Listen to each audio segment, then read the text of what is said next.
Alors, la dictature du pourquoi et le joug du déni. Aujourd'hui, cette vidéo en écho à ce que j'entends souvent en accompagnement, c'est-à-dire la quête de sens, hein, ou la dictature du pourquoi, comme je viens de le dire.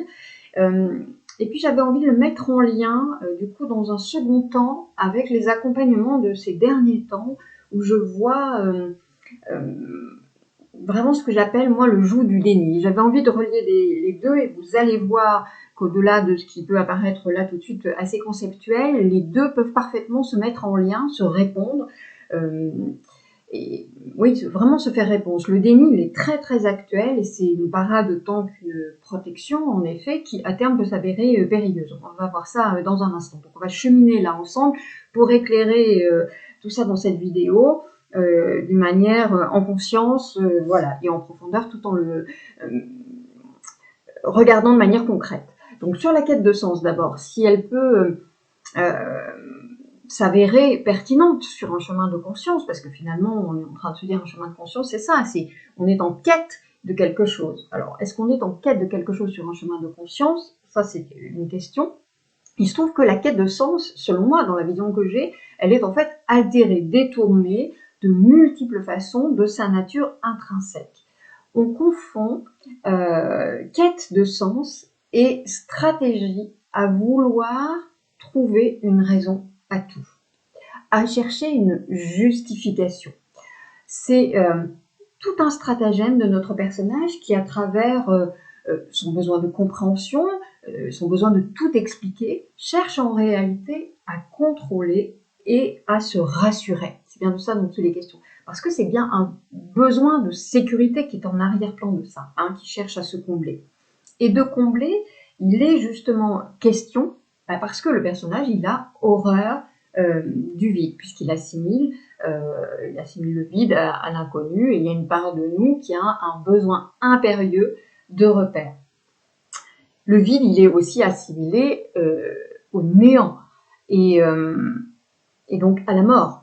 Et cette peur de mourir, en fait, elle est à la racine, hein, je l'ai dit quelques fois, elle est à la racine de la plupart des mécanismes de notre personnage, du petit moi, du moi-je.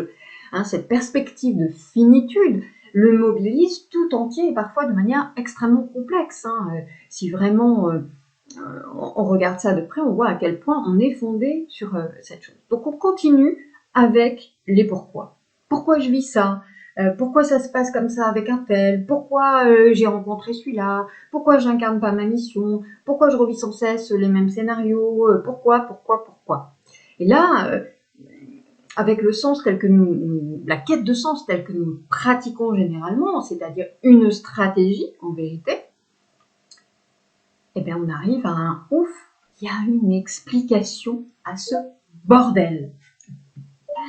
Oui, ouf, il y a une raison. Alors, juste mon téléphone qui est en train de...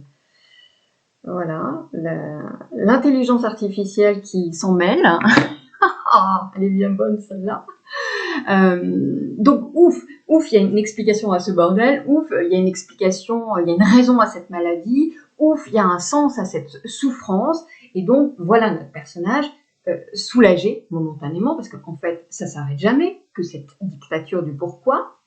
Alors selon le cadre de conscience dans lequel on se trouve, et qui peut en effet changer, on va trouver un sens, disons, ou matérialiste, ou psychologique, ou ésotérique. On peut certes changer le cadre, mais en fait, si on regarde bien le mouvement, c'est-à-dire l'espace à partir duquel part l'intention, est toujours le même. Le mental ego, donc le personnage, le petit moi, qui veut contrôler, apaiser ses peurs. Alors oui, du coup, la nature du sens va aussi changer en fonction du cadre. Vous voyez, selon qu'on a le cadre matérialiste, le cadre psychologique ou le cadre ésotérique. La nature du sens peut en effet varier. Simplement, est-ce que c'est pas juste une nouvelle histoire qu'on se raconte? Une histoire comme celle qu'on raconte aux enfants pour qu'ils s'endorment le soir, hein, s'endormir, s'anesthésier momentanément. On disait apaiser il y a un instant. Et comme c'est le personnage qui est aux commandes de l'intention et du mouvement, eh bien le sens va se faire à travers ces filtres. La traduction d'une situation factuelle est une perception teintée de nos filtres. La traduction d'une situation factuelle, c'est une perception teintée de nos filtres. L'autre jour, j'ai écrit un post sur Facebook, le sens n'a que le sens qu'on lui donne. Alors, ça pouvait apparaître une blague, hein, comme ça, mais si juste on s'arrête un instant, c'est ce que ça voulait dire, en fait. Chaque perception, elle est teintée de subjectif. Le sens, il est issu de nos filtres, conscients ou non, de nos engrammages, conscients ou non. Donc, sauf évidemment à avoir vu réémerger la connexion consciente à son moi supérieur. Parce que là, dans ce cas-là, il ne s'agit plus de comprendre, il s'agit d'accueillir, c'est-à-dire de saisir instantanément hors des méandres du mental. Vous voyez, c'est différent de voir au-delà, notamment des illusions. Eureka. C'est ça, c'est le mouvement de Eureka. Vous voyez, on n'est pas là-dedans, on est dans ça. Et c'est pas non plus du tout un processus d'état de conscience modifié comme on peut parfois voir ici ou là, parce que ça, en fait, on confond les états de conscience modifiés avec un élargissement de conscience, avec un chemin de conscience. Dans la vision que j'ai, c'est pas la même chose. C'est pas non plus des visions, des capacités subtiles particulières, c'est pas non plus de ça dont il est question. Parce qu'en réalité, on ne sait pas la plupart du temps de quel plan elles émanent. Parce que souvent, on confond que vibrer fort n'est pas vibrer pur ou vrai, parce qu'il y a un déficit de clarté quant à la structuration des plans subtils, plan éther, plan astral, tout ça je l'explique dans certains cycles de soins des Lucioles, où il y a des transmissions autour de tout ça. Parenthèse, la plupart des messages dits de guide sont issus du plan astral, et donc d'un plan polarisé, et non pas du plan éther unifié. Ça, ce sont des écueils, si vous voulez, auxquels dont on n'a pas bien souvent conscience. Donc, pour dire les choses autrement, tout est bon pour servir la quête de sens, qui émane en fait du personnage, quand c'est ce que j'appelle la dictature du pourquoi, vous avez compris. La conscience supérieure, elle n'a rien à chercher, ni même à trouver, puisque tout est là, dans cet espace de sagesse naturelle, d'intelligence de la lumière. Encore faut-il laisser de l'espace à cet espace. Et c'est pas justement avec la foultitude de pourquoi, avec les nœuds qu'on se fait au cerveau, qu'on va le permettre, si vous voulez. Il n'y a plus de place, tout l'espace est occupé. Et donc on peut parfaitement s'auto-intoxiquer d'une certaine façon par cette mentalisation, ou aussi par toute la psychologisation qui est faite par le petit moi. Ça, c'est une inclinaison aussi, une propension sur le chemin dit spirituel, où il y a une confusion aussi entre tout psychologiser et penser que c'est ça la conscience. Ce n'est pas la conscience. C'est juste un renforcement du moi existentiel, c'est-à-dire du petit moi, du personnage. Voilà ce que c'est. Donc, ce qui se passe en vivant la quête de sens sous ces angles-là, de cette façon-là, non seulement on ne procède qu'à des pacifications temporaires et partielles en soi, mais en plus, on densifie un petit peu plus le personnage, notamment en renforçant les identifications. En plus de créer et de nourrir des tas de concepts bien enfermants. En plus de nourrir tout un tas d'égrégores de formes pensées. Et ça, les flammes jumelles, tiens, en sont une illustration parfaite. L'égrégore d'ailleurs qui a été créé et qui ne cesse d'être allègrement nourri pèse maintenant sur tout le collectif. Ça, c'est super clair. Ou alors, pour prendre un autre exemple, la séquence virale depuis 2020. Hein, je parle là du coco, histoire de ne pas se faire mettre une banderole là, sous ma vidéo. Vous avez compris. Donc en fait, c'est toute la question là de la responsabilité de ce que l'on émet. C'est-à-dire à partir de quel espace en soi je m'exprime, j'agis, qu'est-ce que je nourris en moi, en dehors de moi, à quoi je consens aussi. Ça, c'est vraiment des points tout à fait fondamentaux. La question de la responsabilité de ce que l'on émet. La responsabilité, justement, eh bien, la quête de sens, elle peut être mise au service d'une stratégie tacite pour se déresponsabiliser ou délocaliser la responsabilité, se déresponsabiliser dans l'ici et maintenant, hein, ou en effet délocaliser la responsabilité. Alors ça va être le karma, c'est le transgénérationnel, etc., etc. On n'arrête pas les possibilités, elles sont nombreuses. L'autre jour, j'ai une personne en entretien qui m'expliquait que son incapacité à aimer, à entrer en relation d'amour, venait, lui avait-on dit, de la 4e génération au niveau des ascendants, donc du transgénérationnel. Ok, why not? Il peut y avoir un bagage bien pratique, puisque venant d'ailleurs, c'est-à-dire d'ailleurs que de la personne.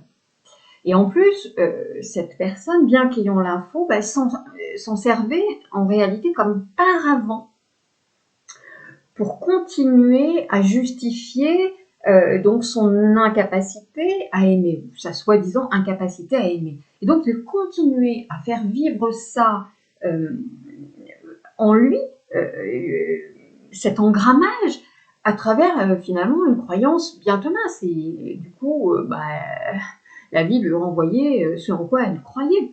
Donc, il y avait comme une forme d'auto-piège qui s'était installé, déployé. Il s'auto-piégeait sans tout à fait le voir, ni même accepter de le voir, tout en disant être en quête de sens. C'est là où on entre dans des complexités folles du personnage. Nous savons bien que nous sommes des êtres complexes, des êtres incarnés complexes.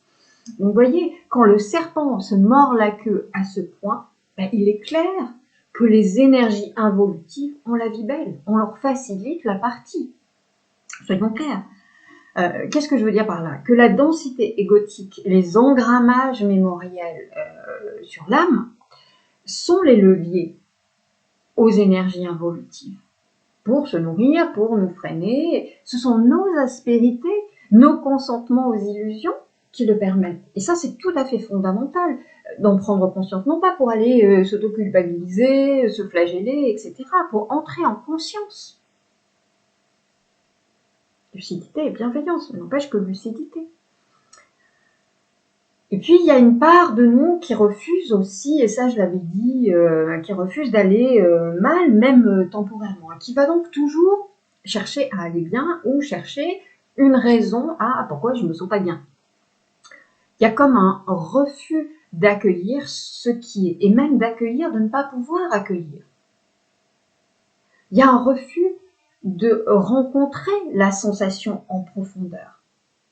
On mentalise comme pour le maintenir à distance, et la quête de sens, elle peut servir à ça quand elle est détournée, c'est-à-dire en réalité tout en disant être en quête de sens, c'est en réalité un paravent, un écran pour ne pas aller rencontrer la sensation de profondeur. Moi j'ai vu récemment des gens que j'ai accompagnés un bon moment, me faire ce coup-là encore et encore, revenir en accompagnement avec ce ressort-là. Là, c'est stop, arrête de jeu. Stop. Là, ce truc-là, on le regarde. Et si on ne veut pas le regarder, c'est voilà, non. Moi, je ne nourris pas ça. Quand c'est dit et redit. Donc ça, c'est très important parce que vous voyez, on est sur des choses qui sont quand même assez fines là, en vérité. Et puis la souffrance, on ne veut pas y aller, toucher ça, on rejette ce qu'on a assimilé à de la fragilité, oubliant que la vulnérabilité est la clé de la puissance. Et donc on peut partir dans une course même aux outils et aux pratiques pour justement faire fermer sa gueule à la souffrance, pour reprendre les mots d'une célèbre chanteuse. Je l'ai déjà dit, l'outil n'est pas la voie, pas plus que le thérapeute, même si ça compte évidemment à la marge. Ce qui compte, c'est l'espace à partir duquel vous posez une décision, une action, l'intention, ce que vous nourrissez et comment vous vous y ouvrez. Le personnage, il n'a jamais guéri quoi que ce soit. C'est un baume de surface, c'est une histoire qu'on se raconte. Or, il se trouve que c'est bien le personnage qui est à la manœuvre la plupart du temps, qui veut pas, veut plus, qui se débat, qui résiste, puisque c'est lui qui souffre. Hein, tout ça, j'avais dit en détail dans la vidéo qui s'appelle Burnout spirituel, je crois. Donc, je vous y renvoie. Voilà. La quête de sens, ou la réponse au pourquoi, elle peut servir à finalement légitimer plein de trucs. Souffrance, on vient d'en parler, le chaos. Parce que s'il y a une raison trouvée à la souffrance, là je développe un autre angle. S'il y a une raison trouvée à la souffrance, alors nous lui donnons l'autorisation d'exister de nouveau. Qu'est-ce que je veux dire par là? Si par la raison trouvée, nous validons l'utilité de la situation vécue, nous sommes en train de nourrir un cercle vicieux qui va appeler une récurrence. Concrètement, on voit ça chez toutes les personnes qui font le culte de l'expérience. J'avais besoin d'en passer par là pour grandir, tatati, pour évoluer. Sauf que c'est un biais que cet angle-là. C'est pas l'expérience de la situation qui compte. C'est le positionnement que l'on choisit d'avoir qui compte. Et en plus, je rappelle, tout ce que j'ai dit dans le chemin des Lucioles et dans plein de vidéos, qu'on n'a ni à évoluer, ni à grandir. Donc, partons de là, le reste, il s'effondre. Et notamment, tout ce sur quoi est construit la polarisation, la dualité, le monde matriciel. Déjà, si on cessait de croire à ça et d'alimenter cette illusion-là, on se fait un cadeau, mais waouh! Donc, si on croit que l'on grandit grâce à la souffrance, grâce au contraste, grâce à la polarisation, alors nous consentons tacitement à revivre encore et encore sous ce mode-là. Donc après, on peut aller en effet regretter, pleurer, qu'on est prisonnier de je ne sais quoi, de force ombrageuse, d'énergie involutive, de la matrice. On a donné notre consentement. Ah, peut-être pas de manière éclairée, on l'a donné. Pourquoi je passe mon temps à dire cessez de consentir? Je passe mon temps à ça depuis peut-être 2 ans encore et encore. Voilà, entre autres pour ça. Est-ce que la quête de sens, c'est pas du coup l'art de questionner au sens de remettre en question, au sens de maintenir un discernement aiguisé?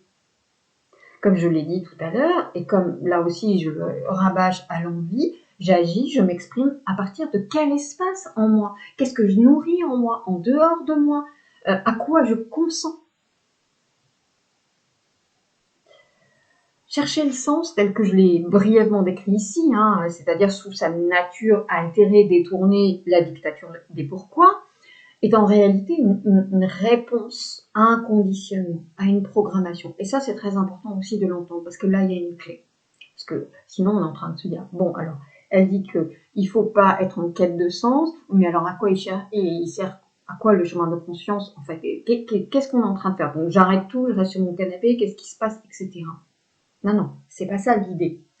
Oui à la quête de sens au sens de se relier à la souvenance de la connaissance, à la conscience, à la sagesse naturelle, à l'intelligence de la lumière, comme j'ai dit tout à l'heure, faut-il qu'il y ait encore un peu d'espace pour ça, à la souvenance de notre origine, pas dans un mouvement d'aller quelque part, de choper la queue de Mickey, de voir, plutôt donc de voir en lucidité la part en soi qui est en quête, ce qui est nourri aussi, et de quel espace émane le sens. Donc, globalement, c'est plutôt un mouvement de dissolution des illusions et incluant aussi et notamment cette programmation à chercher du sens d'une manière altérée, c'est-à-dire cette programmation qui consiste en la dictature des pourquoi. Vous voyez? Quand on va avoir dissous cette programmation, la quête de sens va reprendre sa nature intrinsèque, va reprendre un autre visage. Ça deviendra un chemin de conscience. C'est un peu différent. Est-ce que vous voyez là? Je sais que d'abord je parle vite et que je développe des aspects tout en veillant à ce qu'ils soient concrets et dits simplement. simplement, j'ai bien conscience que ça demande de porter son attention, évidemment, à ce que je dis. Donc, si vous êtes en train de faire des crêpes, pas sûr. Ça dépend. Hein? Donc, vous voyez, c'est ça. La souvenance de qui l'on est dissout ce que l'on n'est pas. Souvenance de l'origine, celle enfouie sous les rôles, les costumes, les histoires que l'on se raconte, bref, tout le personnage. Le disque dur mémoriel de l'âme.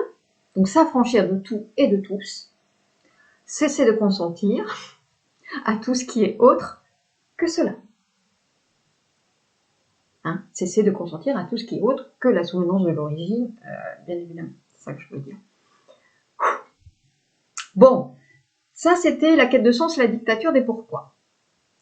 J'ai parlé tout à l'heure de le mettre en lien avec cette histoire de déni. Donc, on arrive à la deuxième partie et à la fin de cette vidéo, soyez rassurés, parce que la dictature des pourquoi mène inéluctablement au découragement, au ras-le-bol, au sentiment d'impuissance à un moment donné. C'est à un moment donné, on n'en peut plus. Et quand en plus, on se trouve dans des séquences qui nous éprouvent, hein, comme c'est le cas en ce moment, on va pas se raconter l'histoire collectivement, individuellement, je passe mon temps à voir ça, et moi-même, évidemment, je le vis. Je suis pas en dehors du truc. Notre quête de sens, dans sa nature altérée, elle peut se trouver renforcée dans ces périodes un peu de flou, de confusion, dans ces moments éprouvants, hein, puisque les repères vacillent un peu partout. Et donc là, il peut y avoir ce mouvement crispatoire de la dictature des pourquoi trouver des réponses à tout ce bordel, quoi. Hein, justement, quand ça tend beaucoup et qu'on n'arrive plus à trouver du sens, et ben alors on peut entrer dans la stratégie du déni. Et donc voilà dans l'autre aspect. Alors, déni qui peut avoir plein de visages. La dissociation protection, bien sûr, la dissonance cognitive, et ça, je le vois largement, notamment en matière d'écologie, hein, la dissonance cognitive, elle a vraiment battu son plein. Le je vais bien, tout va bien, ce que j'appelle le spi blabla, le youpi tralala du dev perso, tous ces trucs autour du nouveau monde, la nouvelle terre, l'habituation aussi au bruit et drame et fracas du monde, ce que j'appelle aussi le TPMG, c'est-à-dire le tout pour ma gueule ou après moi le déluge. Ça, c'est des formes de déni. L'espoir aussi est une forme de déni, parce qu'en réalité, l'espoir est une attente, et donc fige. S'en remettre à un plan divin, donc qui serait une programmation, c'est-à-dire que tout serait absolument prévu, ok, à un sauveur, X ou Y, enfin, vous voyez, il y a plein de visages en fait au déni. Et le déni, quel que soit son visage, eh ben, il donne toujours le pouvoir à ce qui est dénié. Toujours. Le déni donne toujours le pouvoir à ce qui est dénié. Et le déni, c'est entrer en figement. Je ne sais pas si ce mot existe, mais faisons-le exister. C'est entrer en figement ou en pilotage automatique, hein, parce que en réalité, le pilotage automatique est un figement, puisqu'il n'y a pas de flux d'énergie. Hein, c'est comme la boule de bowling là qui continue de rouler. Bon, bref, il n'y a pas de vie dans le pilotage automatique. Hein, il n'y a pas de conscience, si vous voulez. Déni, figement. Au contraire de la dictature des pourquoi qui, elle, nous fait courir partout. Vous voyez? Donc, ce sont les deux faces d'une même pièce, d'une certaine façon. Et en ce moment, on voit les deux. On voit cette espèce de dictature des pourquoi, de quête de sens, dans sa nature altérée, hein, je le redis. Et puis, le déni, mais là, ces dernières semaines, vraiment, je n'ai cessé de le voir, notamment à travers les accompagnements, les personnes accompagnées, etc. Ils gagnent sacrément du chemin, et puis aussi de manière plus voilà, générale, globale, en regardant simplement ce qui se passe autour, sacrément du terrain. Hein, vraiment, ces dernières semaines, c'est très... Moi, je vous invite à regarder ça. Hein. En tout cas, on n'est pas en reliance avec sa conscience. C'est ça que je veux dire. Alors évidemment, ça fait plus de 2 ans maintenant, ouais, 2 ans et demi, hein, qu'on se fait rincer, essorer, et en plus on nous rabâche matin, midi et soir que ça va être encore la merde. Alors, j'ai fait partie de ceux qui ont dit de multiples fois depuis plusieurs années, j'ai parlé de croiser des chemins, j'ai parlé de vigilance, on se prépare, ça fait des années que j'en parle de ça. Et début 2022, je me souviens très bien dans une vidéo avoir dit que je sentais depuis plusieurs années, sans vraiment savoir pourquoi, 2022 serait une année de merde.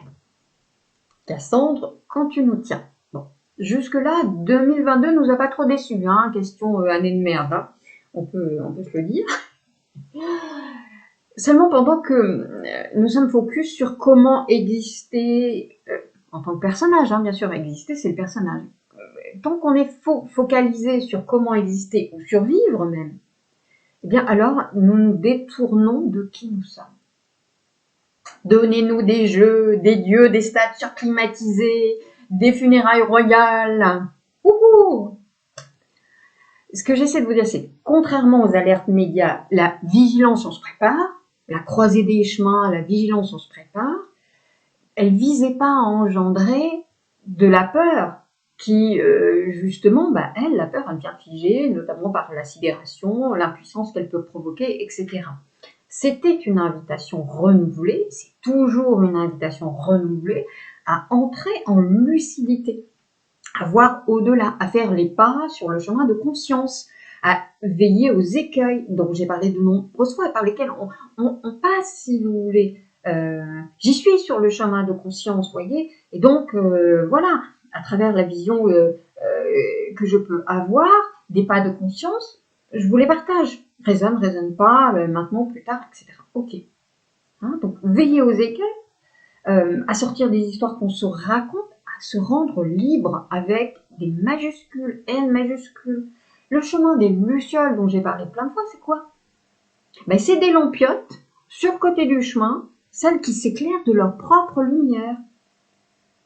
Et peut-être que le seul sens, puisqu'on parlait du sens tout à l'heure, c'est justement ça, de se rendre libre, avec un L majuscule.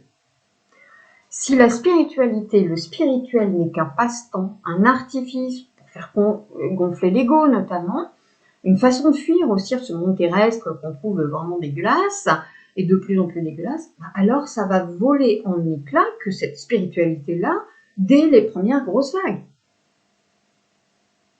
Et donc, du coup, le découragement, déni, et tout ce que je viens de vous mettre en lumière, si vous voulez. Alors qu'en fait, il s'agit de faire avec les vagues. J'ai même envie de dire d'être avec les vagues. Quand vous êtes dans l'océan, la mer, alors pas dans un bateau, il n'y a plus de bateau, il n'y a plus de radeau, il n'y a plus de bouée, quand vous êtes à pied, vous êtes dans l'océan. Vous n'allez pas serrer vos petits poings face à la vague. Vous n'allez pas lui hurler dessus. Vous n'allez pas faire comme si elle n'était pas là non plus. Vous allez peut-être observer sa venue, son intensité, son arrivée, être en conscience, pas pour l'analyser au sens mental, être en conscience. Et ensuite, épouser son mouvement au moment où elle vous traverse. Et là, vous ne buvez pas la tasse. Vous voyez? Donc, si la vague, elle ne peut pas être évitée, le choix de la traverser est nôtre. Vous le faites non seulement à partir, nous le faisons non seulement à partir d'un regard lucide qui accepte de voir en face et de voir au-delà, de voir en face ce qui est déjà.